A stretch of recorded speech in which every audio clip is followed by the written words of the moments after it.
Salam untuk kita semua. Perkenalkan, nama saya Marcella Liu, kelas A, semester 7, Prodi Sosiologi Agama dengan mata kuliah Psikologi Sosial.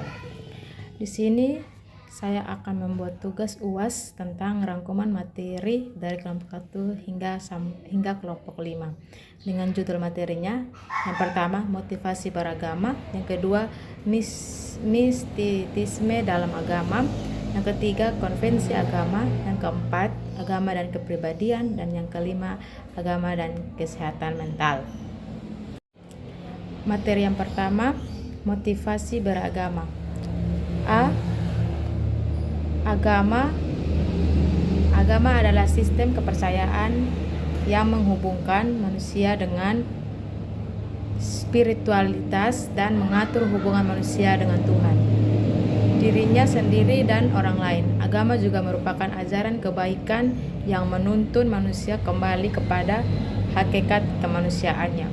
Secara etimologis, kata agama berasal dari bahasa Sanskerta, yaitu kata a yang berarti tidak, dan dari gama yang berarti berjalan atau berubah. Jadi agama berarti tidak berubah. B. Motivasi beragama. Motivasi beragama adalah dorongan seseorang untuk melakukan aktivitas keberagaman. Motivasi beragama dapat berubah dengan dorongan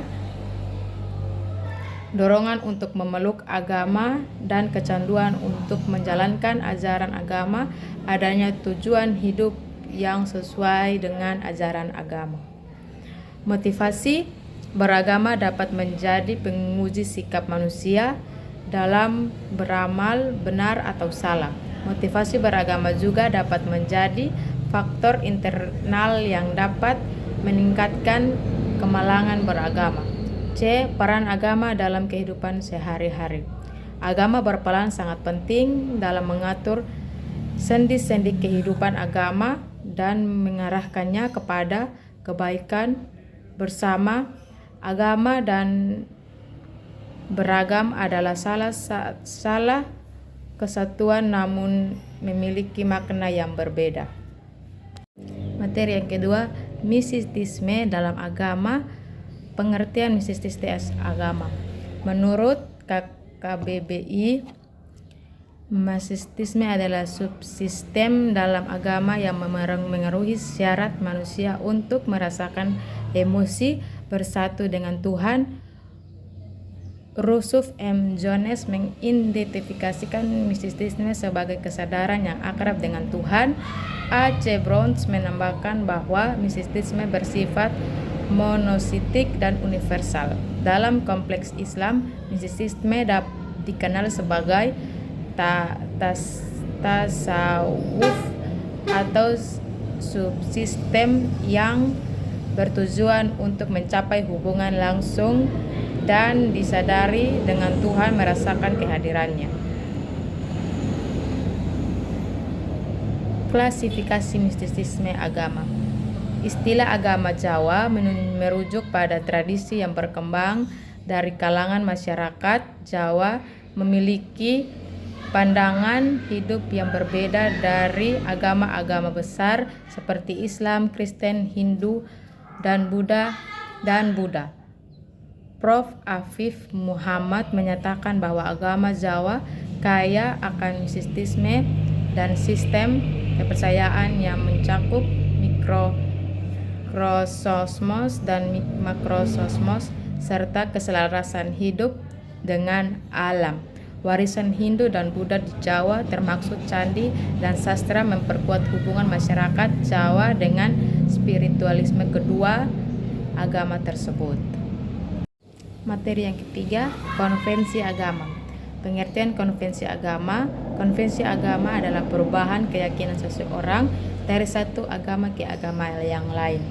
Dapat terjadi secara sukarela atau terpaksa bila melibatkan perubahan gaya hidup, praktis ibadah, dan pandangan hidup. Terkadang dipicu oleh pencarian spiritual, pernikahan antar agama, atau pengaruh sosial. Faktor-faktor yang memengaruhi konvensi agama. Yang Yang pertama, faktor keluarga. Pernikahan antar agama, pengaruh keluarga dalam menjaga hubungan baik. Yang kedua, faktor sosial, lingkungan sosial yang beragama. Agama adalah norma sosial dan budaya yang mendukung atau menantang konvensi. Yang ketiga, faktor psikologi, pencarian makna hidup atau ketidakpuasan terhadap keyakinan alam, pengalaman spiritual yang mendalam. Yang keempat, faktor ekonomi dan politik, akses ke sumber daya ekonomi atau pendidikan, perubahan politik dan perubahan gerakan dakwaan.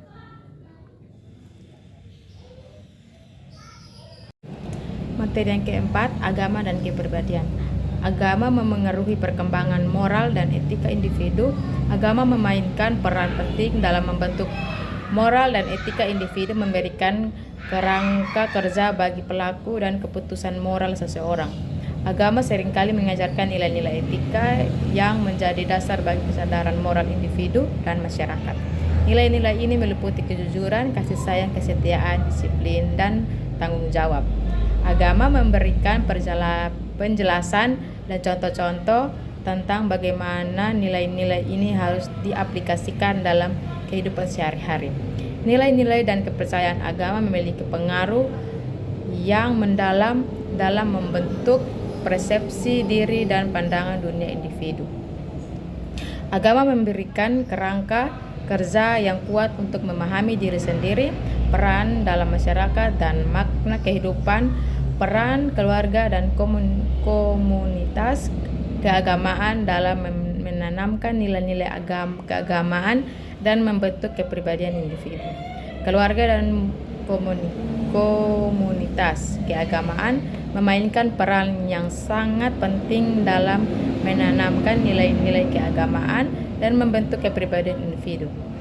Mereka menjadi fondasi awal bagi individu dalam memahami dan menghayati ajaran agama serta membentuk karakter yang berlandaskan nilai-nilai spiritual. Yang kelima, agama dan kesehatan mental. Pengertian agama dan kesehatan mental.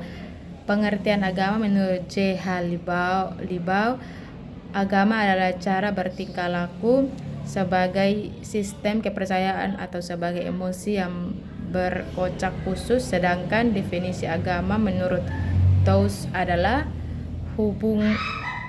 hubungan praktis yang dirasakan dengan apa yang dia percaya sebagai makhluk tahu sebagai wujud yang lebih tinggi dari manusia. Kesehatan mental adalah terhindarnya seorang dari keluhan dan gangguan mental baik berupa neurosis maupun psikosis, penyesuaian diri terhadap lingkungan sosial. Kesehatan mental adalah terhindarnya seseorang dari gangguan dan penyakit jiwa. Mental yang sehat tidak akan mudah terganggu oleh stresor penyebab terjadinya stres. Orang yang memiliki mental sehat berarti mampu menahan diri dari tekanan-tekanan yang datang dari dirinya sendiri dan lingkungan. Manusia dan agama manusia memang makhluk yang serba unik. Dengan keunikan yang dimilikinya, manusia merupakan makhluk yang rumit dan misterius, ungkap Mutahari. Untuk memahami manusia dibutuhkan penjelasan dan interpretasi yang lebih banyak dibandingkan dengan yang dibutuhkan ilah selain manusia. Tidak ada makhluk di dunia ini yang lebih membutuhkan penjelasan yang interpretasi selain manusia. Muhammad Mutahari 1998. Terapi agama pada kesehatan mental. Terapi merupakan upaya penggulangan suatu penyakit atau gejala yang ada di dirinya makhluk hidup Usaha penggangguan gangguan kesehatan rohani atau mental sebenarnya dapat dilakukan sejak dini oleh yang bersangkutan dengan mencari cara yang tepat untuk menguasai diri dengan memilih norma-norma moral, maka gangguan mental akan terselesaikan. Dalam konteks ini terlihat hubungan agama sebagai terapi khususnya mental, sebab nilai-nilai luhur termuat dalam ajaran agama bagaimana dapat digunakan untuk menyelesaikan dan mengendalikan diri hingga terhindar dari konflik batin. Yang berikut kesimpulan yang dapat saya simpulkan dari kelompok 1 hingga semester 5 adalah terapi agama adalah kesehatan mental. Terapi merupakan usaha penanggulangan suatu penyakit atau gejala yang ada di dalam diri makhluk hidup.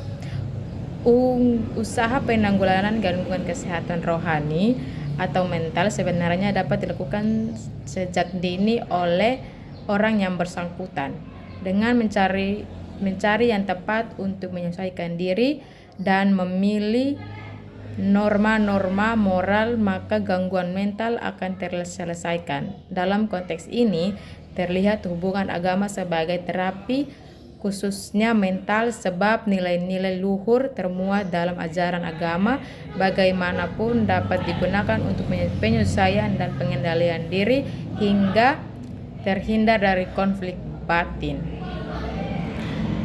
Mistisisme merupakan paham yang memberikan ajaran yang serta mistis. Ajarannya berbentuk rahasia atau ajaran serba rahasia, tersembunyi, gelap atau terselubung dalam kelemahan hingga hanya dikenal, diketahui atau dipahami oleh orang-orang tertentu saja, terutama penganutnya. Selain serba mistis, ajarannya juga serba subjektif dan objektif. Konvensi agama melibatkan dimensi spiritual, sosial, budaya, dan politik. Proses konvensi dipengaruhi oleh berbagai faktor interaksi dan eksternal seperti keluarga, sosial, psikologi, dan ekonomi.